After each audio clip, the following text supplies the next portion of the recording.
Mungu akijua kwamba unataka uzima ili umtumikie, he will heal you now, not tomorrow. Kushinda kwa ibada inakuongezea neema ya the whole week. Haiwezekani nyinyi ambaye mumeokoka muwe munateseka kuliko watu ambao hawajaokoka. Mungu anaweza kukumbuka at your advanced age.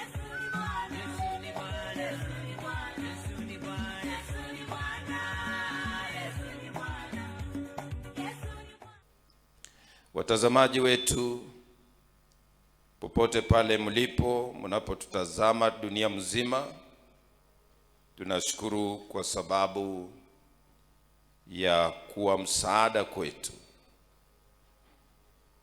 We are delighted today to bring to you the word of God as it is written in the Bible, and the message that God has given unto his church. Today we are reading from the book of Judges chapter 16. Judges chapter 16 verse 1. The Bible says, "Then went Samson to Gaza, and saw there an harlot, and went into her house.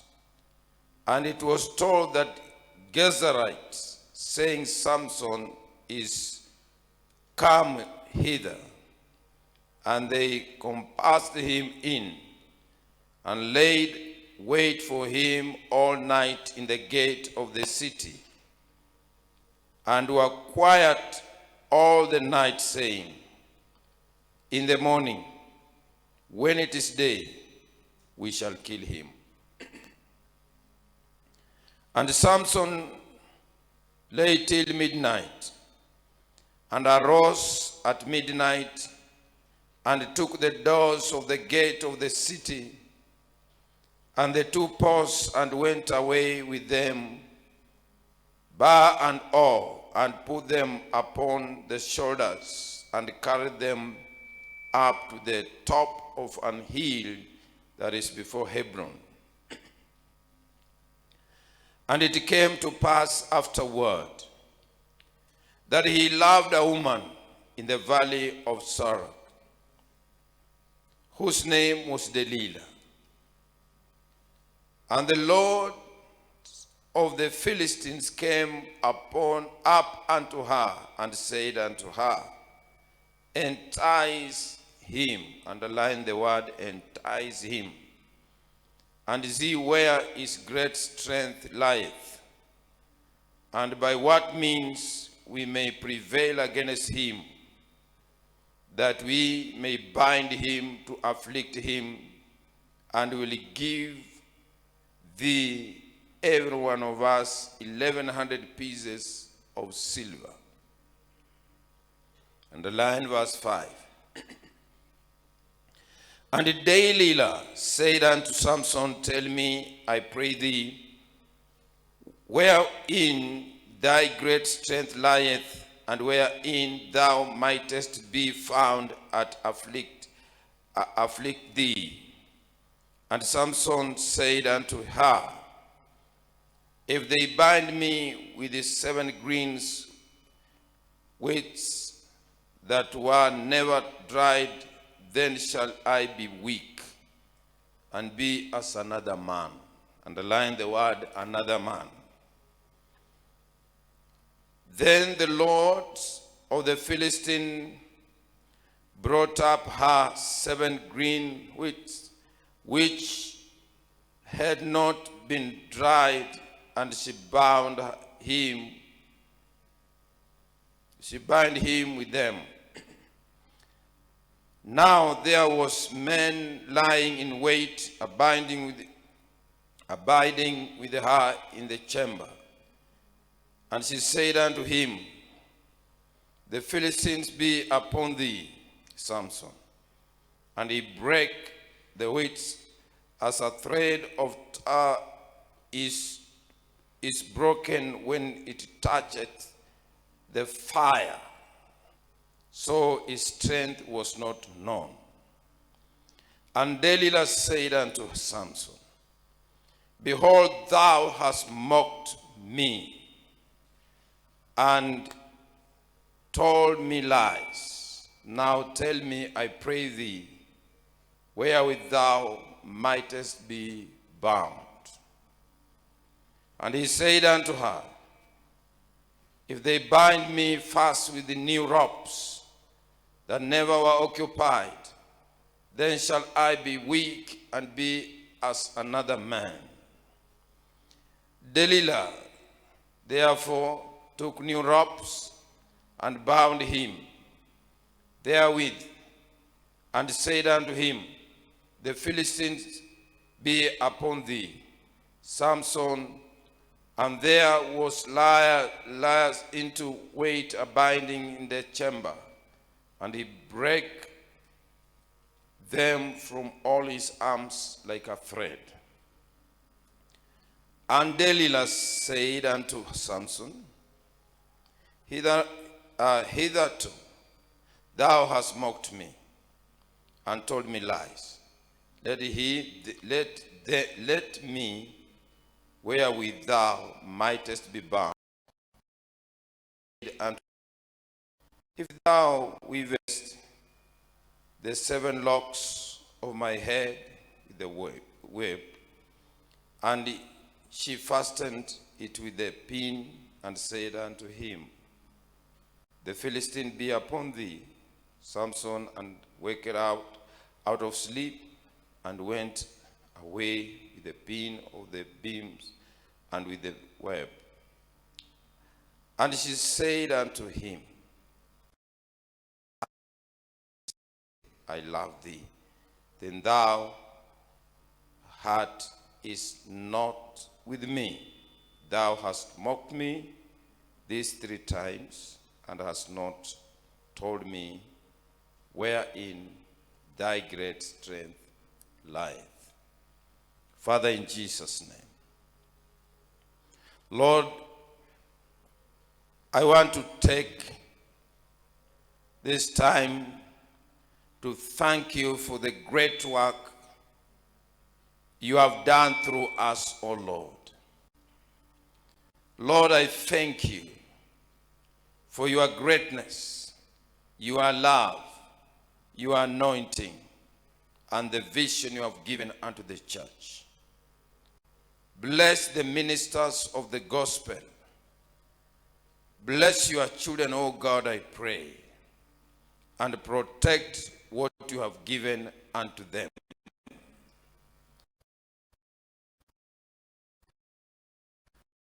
Lord, I will not lay a prey unto your people, and your people will not be destroyed. Speak to us through your word, and send your angels, O God, and release the spirit of revelation and understanding. Lord, as I teach your word, release your revelation, O God. Father, we thank you. We bless your name. In Jesus' name, I pray, believing. And all the children of God say amen. Where is your strength? And how far have you gone in the things of God? How is it that you have not disclosed your secrets unto the devil? That is the question. Maybe your friends have asked you, or your neighbors, or the people you went to school with. They have been wondering how you have made it in life and how you have succeeded in the midst of hard life. What is your secret? What is this thing that you are doing that we have not done?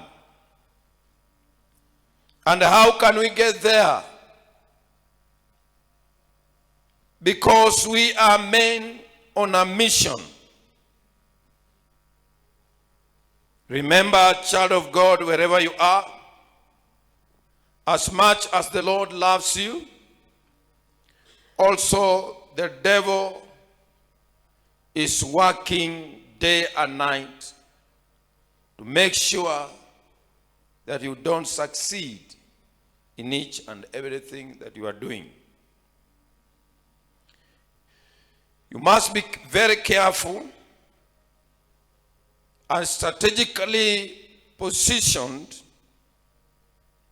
for God to take you to another level in your life. There are no cheap things in the kingdom. Everything you are looking for, your vision and your desires,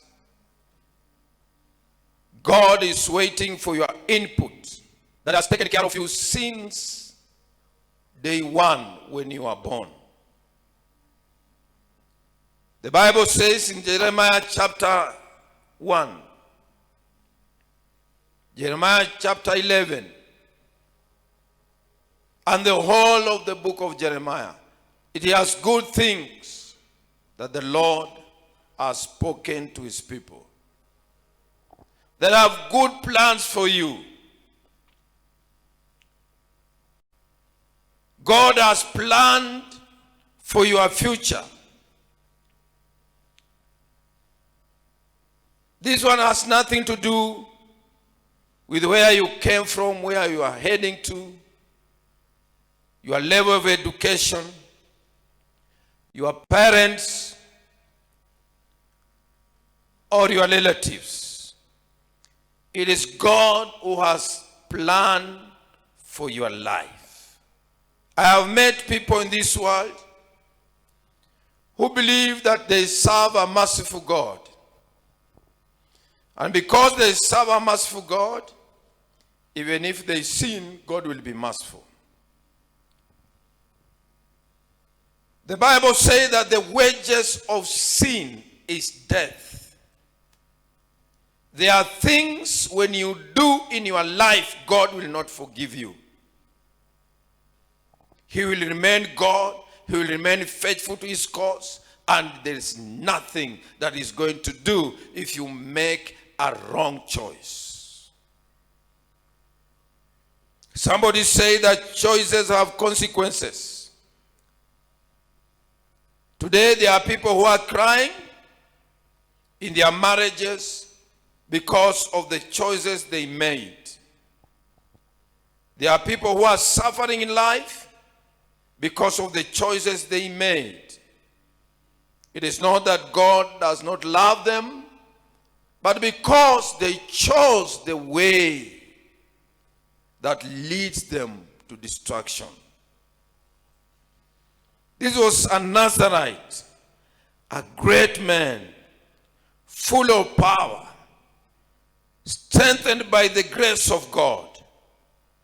God protected him as he protected Adam and Eve, the first man.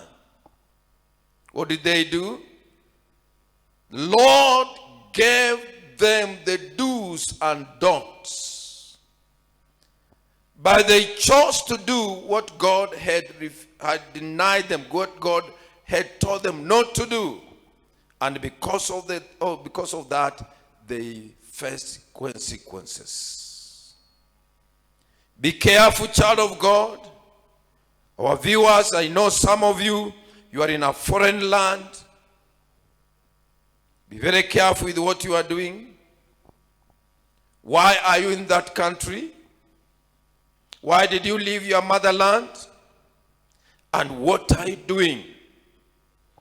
I know some of you are very busy working day and night overtime, at least to add $1 in your income.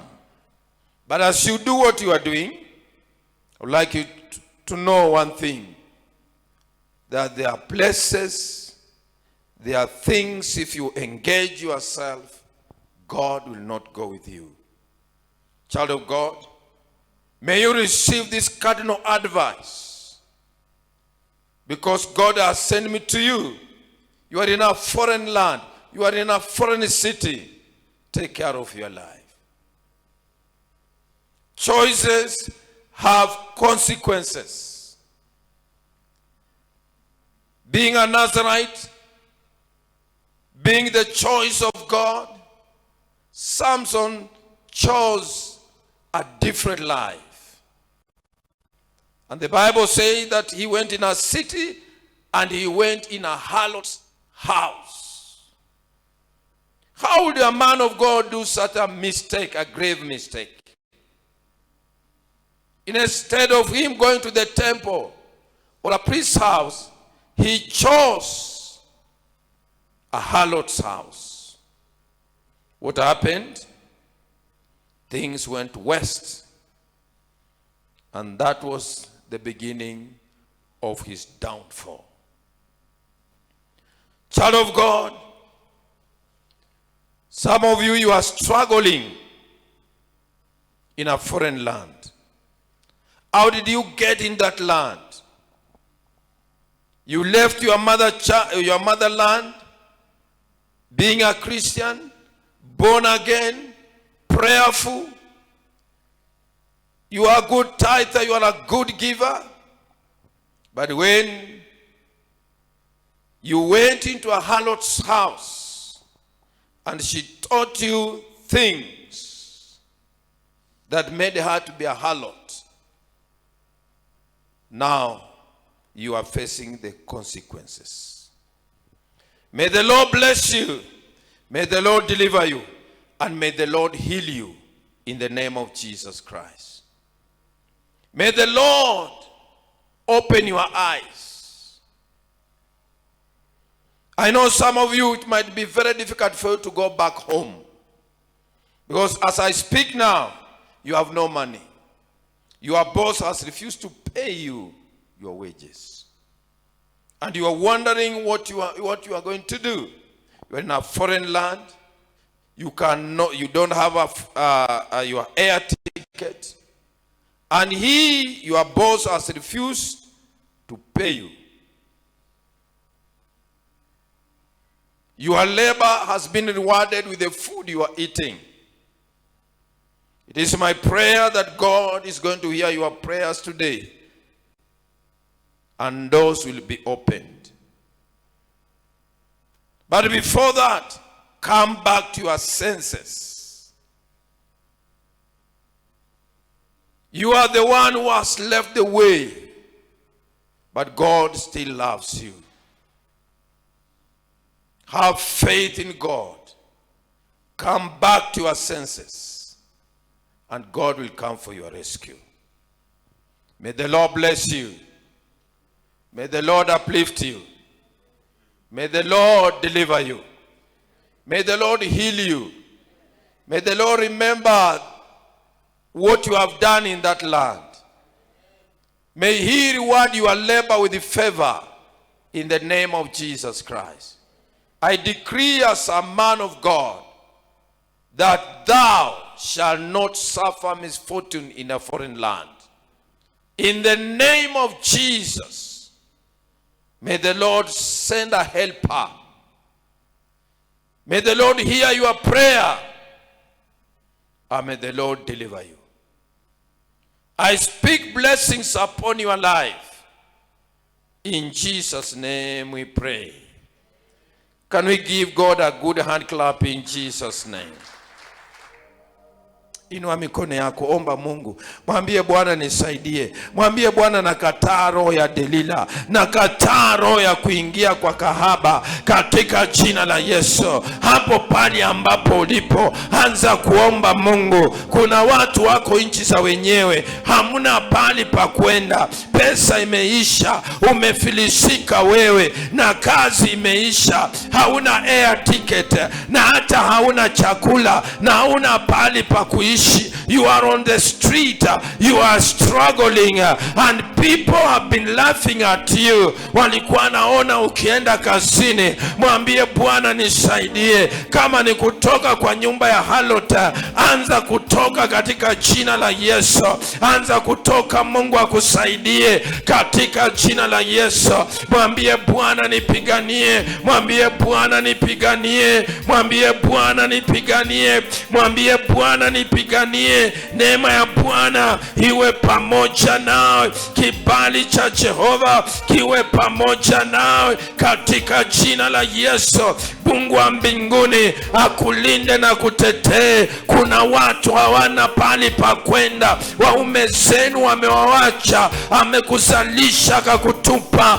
Unahitaji Mungu. Huyo mume ameenda kwa Delila na yeye amekuacha. Labda amekuacha kwa mazungumzo yako, labda amekuacha kwa yale uliyemtendea. Alikuja kwa nyumba hakumpokea, alikuja kwa nyumba ukamfukuza, alikuja mapema ukamwambia arudi kwa wake wale alikuwa anatembea na wao. Siku moja akaamua kwenda na hakurudi. Mwambie Bwana nisamee yale niliyotamka, yale niliyosema. Niregeshe ndoa yangu, niregeshe nyumba yangu, niregeshe biashara yangu kwa jina la Yesu. Baba, ninaomba afya. Kuna watu walichezea maisha yao, kuna watu walichezea ujana wao, wameambukizwa magonjwa ambayo sio ya kutibika. Unaweza mwambia Mungu niokoe, niondoe kwa nyumba ya Delila, niondoe kwa nyumba ya kahaba, niondoe kwa nyumba ya kutangatanga katika jina la Yesu. Mungu akusaidie, Mungu awe pamoja nao. Ninakunena baraka kuanzia leo. Pokea kibali, pokea neema, pokea ushindi wa Jehova in the mighty name of Jesus. Na kemea roho ya kukurudisha nyuma, na kemea roho ya vifo na mauti katika jina la Yesu Kristo. Hiyo laana ya kwenu isirudi tena. Kila ambacho ulikuwa umekiacha kisichipuke tena katika jina la Yesu. Ninatangaza kama nabii ya kwamba utarudia njia ya Mungu na Mungu atakuwa pamoja nawe. Mungu atakuwa pamoja nawe. Mungu akutetee, Mungu akuonekanie in the mighty name of Jesus. Na nena baraka, na nena baraka kwako katika jina la Yesu. Chochote walichonena kinyume chako na king'oa katika jina la Yesu. Mungu akuondoe kwa nyumba mbaya, Mungu akuondoe kwa marafiki wabaya, akuondoe na kuepushe na wale ambao wamejiandaa kukumaliza kiroho na kimwili. Ninanena baraka kwako. Pokea baraka za Bwana katika jina la Yesu aliye Bwana na Mwokozi. Nimeomba na hata kuamini.